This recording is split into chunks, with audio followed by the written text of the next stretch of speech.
Les gens parlent trop des faux prophètes. Mais si l'on vous parle des faux prophètes, ça veut dire qu'il doit y avoir des vrais. Il ne peut pas y avoir une falsification de quelque chose qui n'existe pas. S'il y a des pirates, c'est parce qu'il y a d'abord des originales. Je ne peux pas être le premier à inventer quelque chose et ce que j'invente est pirate. Ça veut dire que s'il y a des faux prophètes, c'est parce qu'il y a d'abord des vrais prophètes. S'il y a des faux dollars, c'est parce qu'il existe d'abord des vrais dollars.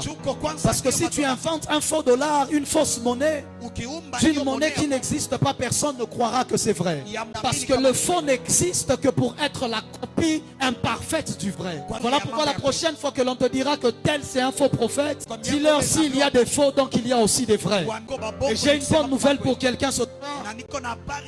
Les faux ne sont jamais plus nombreux que les vrais. Il n'existe pas un plus grand nombre de faux dollars que des vrais dollars. C'est impossible.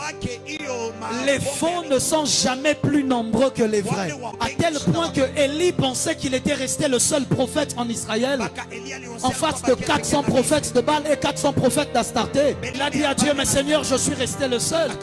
Dieu lui a dit, Élie, tu te trompes. Je me suis réservé 7000 autres.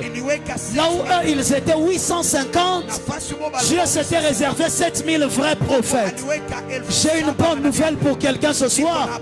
Le faux ne réussira jamais à étouffer le vrai. Oh. Je disais, le faux ne réussira jamais à étouffer le vrai. Mais Jésus a dit, laissez-les croître ensemble. Parce que lorsqu'ils arriveront à maturité, l'on saura reconnaître ça c'est un vrai et ça c'est un faux. Oh, ton amen n'est pas arrivé ici devant.